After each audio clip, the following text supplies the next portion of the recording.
Who's ready for another marathon? The consensus #1 team in New Jersey, the DePaul Catholic Spartans, riding a 4-game win streak, set for battle against Don Bosco Prep. Head coach Mike Teal has the Ironmen at 3-4, but he's still searching for his first win against a Big Six North Jersey program. And get ready for a special day from this Don Bosco backfield. Jalen Berger gets it going in the first quarter. This athletic 18-yard scamper is the first score of the day.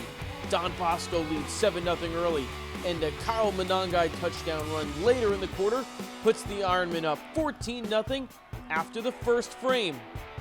Second quarter, DePaul Catholic gets going. After a fumble recovery, Taquan Roberson is going to find James Westry wide open by the pylon. Touchdown Spartans. That 19-yard score cuts the deficit. It's now 14-7, 10:45 left in the half.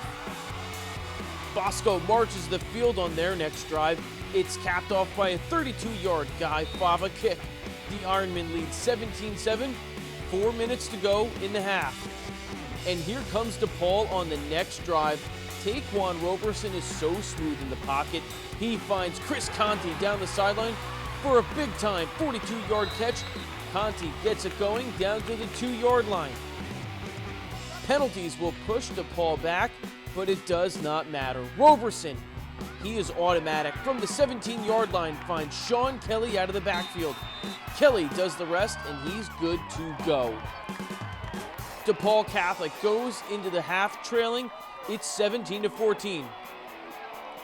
Third quarter action, DePaul threatens again. Sean Kelly on the handoff, and Sean Kelly to the races. 19-yard touchdown. The Spartans getting it done without All-American Ronnie Hickman. He's off the field due to injury. The Spartans now lead 21-17, 9:45 left in the third. But folks, this is where it begins to go off the rails for DePaul. Kyle Monangai and Jalen Berger are arguably the best backfield in New Jersey. Think you need some convincing? Well, here we go. Monangai is going to get his second touchdown of the night on this 9-yard carry. The Ironmen now lead 24-21, 4:39 left in the third quarter, and they would never look back from here. 2 minutes later, Monangai at it again with Berger at quarterback. Monangai gets the handoff, and he's booking it. That's what running with a purpose looks like. The 30-yard score for Kyle Monangai gives Don Bosco Prep a 31-21 lead. 2 minutes to go in the third quarter of action. A James Westry touchdown catch makes it 31-28 early in the fourth, but that would not be for long. Want to take a guess who this is? You're right, that's big number 2, Kyle Monangai. Fantastic blocking from the big boys up front to open up the lanes on this 74-yard score. The Ironmen now up big. It's 38-28, 10:16 left. Don Bosco Prep purely dominated the point of attack. Midway through the fourth quarter, Berger again hands off to Kyle Monangai, and we're talking wide open lanes to run through. Listen to this, it's Monangai's 5th touchdown of the game. Bosco now holds a 45-28 lead, just under 6 to go. And let's not forget about Jalen Berger, folks. He's a 4-star recruit and really got going Friday night. This shifty run inside the 20 is saucy, and he scores on a 2-yard touchdown 2 plays later. Bosco extends their lead 52-28. And how about one more for good measure? Mike Teal leaving his starters in and sending a message. Jalen Berger blasts off and goes untouched on a 51-yard touchdown run. And that will bring us to the final score. 59-28, Don Bosco Prep. It's the Ironmen's biggest win against a Big Six North Jersey school since a 2012 blowout, also against DePaul Catholic, where Don Bosco won 62-14.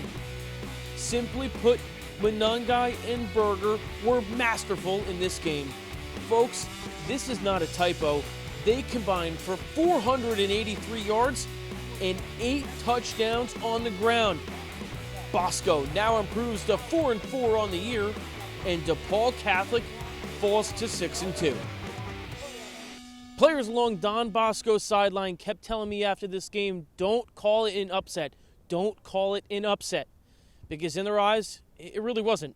This Don Bosco team has been in so many games, and they finally broke through with a historic rushing performance for head coach Mike Teal's first win against a Big Six North Jersey school. Yeah, we needed it. We really did as a program. You know, the coaches needed it, the players needed it, our fans needed it, our school needed it, everyone needed it because we've been playing so many tough games. Our conference is as good as it gets. Every week you got to put a plan together, you got to line up, and you got to be ready to play. And it's hard. It's not easy, but that's why the kids come here, and that's why Bosco is Bosco. And tonight it was finally nice to see us put it together for 4 quarters of football, not worry about anything until the very last second the clock ran out, and then you look up, and that's what we did. How much fun is it running for almost 500 yards on the ground? It's amazing feeling knowing that you can just, do the same things, stick to it, and, rush for 500. Jalen and I are unstoppable when you give us those creases like that. So it's a statement, like those games close, we weren't able to finish, and tonight is an example of what we can do every night with any team in this league. I think we're one of the best teams in this league, and tonight we showed that. Don Bosco Prep will enjoy their weekend off, and they'll go right back to work on Monday to prepare for Paramus Catholic. After that, it's time to gear up for the non-public Group 4 state tournament. Reporting from Wayne, I'm Jay Cook with Jersey Sports Zone.